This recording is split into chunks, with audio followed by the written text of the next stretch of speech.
नमस्कार दर्शकों, तो आप देख रहे हैं सत्य की जीत चैनल। तो सत्य की जीत चैनल में जुड़ने के लिए बहुत बहुत धन्यवाद। तो मैं जुड़ चुका हूँ आपके साथ रविंद्र। तो दोस्तों, आज हम आपको दिखाने वाले हैं संत रामपाल जी महाराज के बारे में। जी हाँ, आपने सही सुना। तो आज दिखाऊंगा संत रामपाल जी महाराज के बारे में। संत रामपाल जी महाराज अपने सत्संगों के माध्यम से क्या कहते हैं। सत्संगों के माध्यम से कहते हैं कि ब्रह्मा विष्णु महेश की उत्पत्ति हुई माता दुर्गा से। जहाँ दोस्तों यही कहते हैं, संत रामपाल जी महाराज कहते हैं इनकी माता दुर्गा है। तो दोस्तों, एक बार मैंने इसका सत्संग सुना तो एक बार अचंभव तो मुझे भी हुआ, लेकिन यहाँ पे फिर उन्होंने प्रमाण भी दिखाया। दोस्तों, प्रमाण दिखाया तो मुझे भी एक अचंभव कर गया कि संत रामपाल जी महाराज झूठ बताते हैं या सच। तो संत रामपाल जी महाराज ने कबीर सागर से प्रमाण बताया। तो दोस्तों, प्रमाण देखने के बाद मेरी आंखें फटी की फटी रह गईं, सच निकला या झूठ। तो बने रहिएगा वीडियो में, हम आपको दिखाते हैं ब्रह्मा विष्णु महेश की उत्पत्ति कहाँ से हुई, इनके माता पिता कौन हैं, और ये कहाँ से उत्पन्न हुए हैं। और इसके बाद फिर हम आपको दिखाएंगे इस सतलोक, संत रामपाल जी महाराज का जो सतलोक आश्रम है, ये कहाँ से आया। इस सतलोक को संत रामपाल जी महाराज को अभी आना था या कब आना था। तो चलिएगा, हम आपको ये पहले देखिए हमारी खास रिपोर्ट कबीर सागर से। तो दोस्तों देखिए, ये रहा कबीर सागर 11वां भाग। यहाँ से छपा है खेमराज श्री कृष्णदास प्रकाशित बम्बई से। तो दोस्तों चलिएगा, हम इसके बारे में बताते हैं। इसमें लिखा है ब्रह्मा विष्णु महेश की उत्पत्ति और सृष्टि की उत्पत्ति कहाँ से हुई, और ब्रह्मा विष्णु महेश की उत्पत्ति कहाँ से हुई और कौन इसके माता पिता हैं। चलिए तो हमको आपको दिखाते हैं। तो दोस्तों, ये रही वही बोध सागर अध्याय है, और ये बोध ज्ञान बोध अध्याय और बोध सागर वही है कबीर सागर 11वां भाग। तो दोस्तों, यहाँ पे लिखा है सृष्टि की उत्पत्ति। तो देखिए, हम बताते हैं आपको सृष्टि की उत्पत्ति। तो यहाँ पे लिखा है, यहाँ से स्टार्ट है और हम यहाँ से पढ़ेंगे। यहाँ से।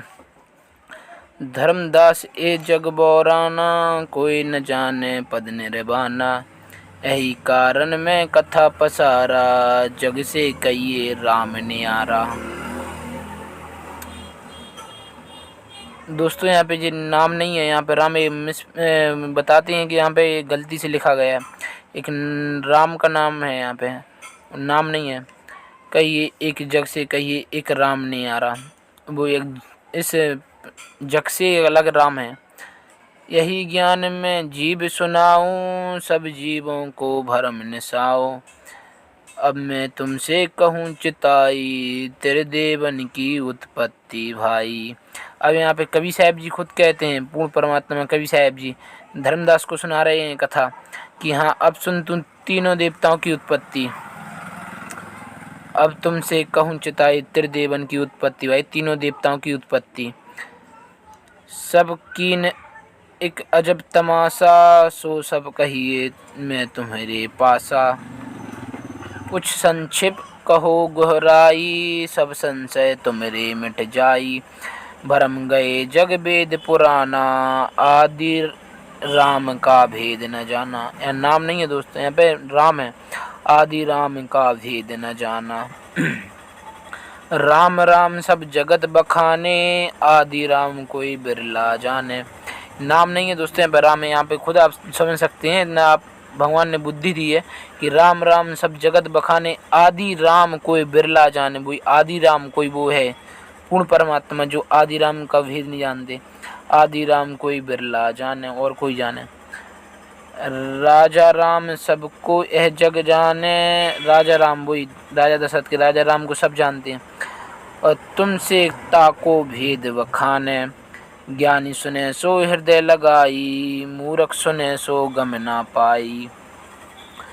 माँ अष्टंगी पिता निरंजन, वे जमदारुण बंसन अंजन। पहले कीन निरंजन राई, पीछे से माया उपजाई। यहाँ पे दोस्तों लिखा है माँ अष्टंगी पिता निरंजन। पहले तो माँ अष्टंगी और पिता निरंजन, मतलब ज्योति काले तीनों भगवानों का पिता, तीनों देवताओं का पिता। यहाँ पे लिखा है माष्टंगी पिता निरंजन, पहले तो ये आए दोनों। वे सब दारुण बंसन अंजन, पहले कीन निरंजन राई, पीछे से माया उपजाई। पहले ज्योति निरंजन काल, फिर पीछे से माया आई दुर्गा।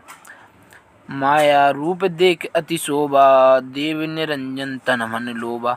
जो दुर्गा जी थी उस पर ये वो देख अति शोभा, तो इससे मोहित हो गया दुर्गा जी पर ये ज्योति निरंजन काल भगवान लोभा।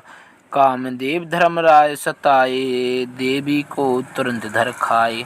फिर इसके अंदर काम वासना सताई काल भगवान के अंदर, तो ये देवी को तुरंत खा गया। देवी ऐसे मुंह फाड़ा काल भगवान ने, और दुर्गा जी उसके अंदर पेट में चली गई। फिर इसके बाद आगे लिखा है कि पट से देवी करी पुकारा, हे साहेब मेरा करो उबारी। टेर सुनी सतगुरुता आए, अष्टंगी के बन छुड़वाए। टेर सुनो सतगुरुता आए, अष्टंगी के बन छुड़वाए। फिर कवि साहब जी खुद आए, फिर उसके काल भगवान के पेट से बाहर निकाला। फिर इससे आगे लिखा है धर्मराय को हित मत कीना, नख रेखा भक्कर लीना। धर्मराय कहें भोग बिलासा, माया को सुर रही तब आशा।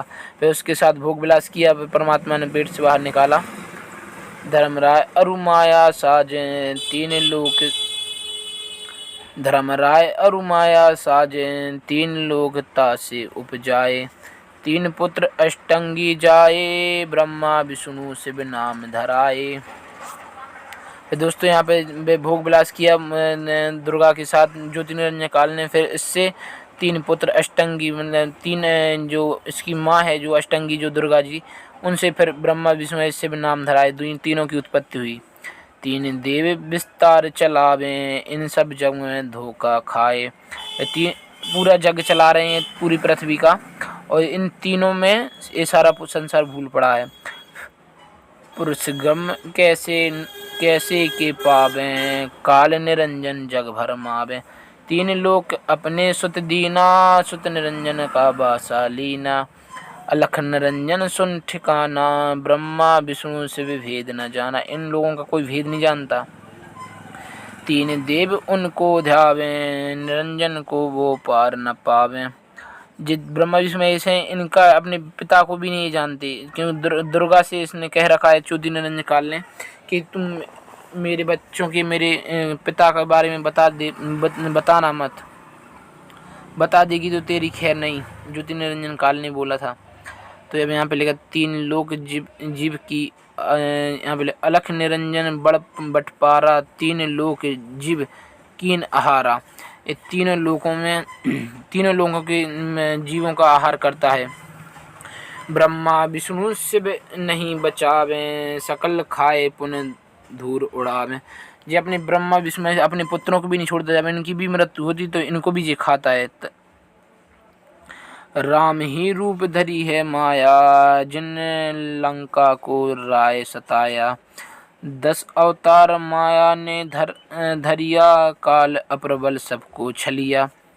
माया ने 10 अवतार रखे, अब यहाँ पे देखते हैं। और अप्रबल सबको छलिया मतलब सबको धोखा दिया, सबको छल किया है।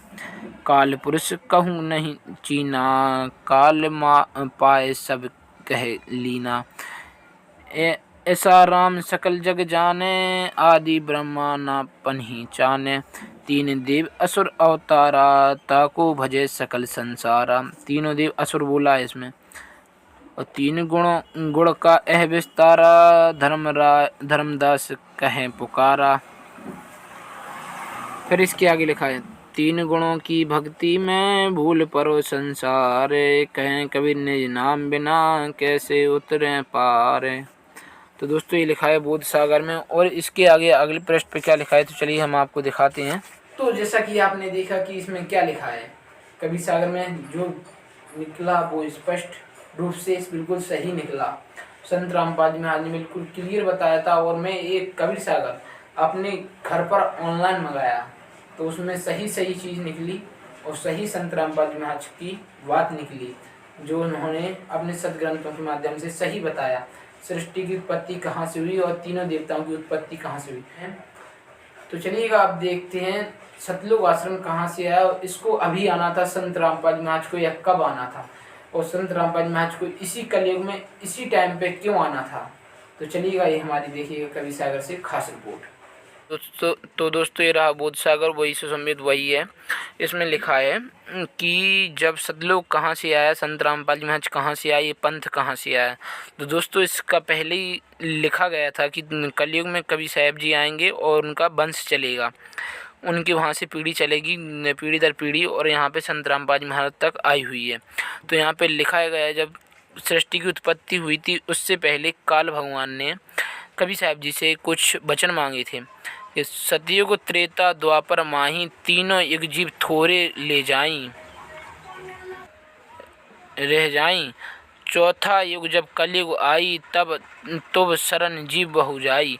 यहाँ पे लिखा है त्रेता द्वापर माही तीनों युग जीव थोड़े ले जाई। मतलब यहाँ पे लिखा है कि जब त्रेता द्वापर सतयुग त्रेता द्वापर में हे भगवान थोड़े से जीव ले जाना, और चौथा जब युग कलयुग आई तब शरण जीव बहु जाई, जब कितने भी जीव ले जाना। ऐसा वचन हर मोह दीजिए तब संसार गमन कीजिए तुम कीजिए। तो दोस्तों यहाँ पे लिखा है तभी अभी कलयुग में ही संत रामपाल जी महाराज को आना था, वो कवि साहब को। यहाँ पे खुद वचन दिए गए थे, कवि साहब जी ने सतलोक में दिए थे, यहाँ से 16 संकोच की दूरी पर है।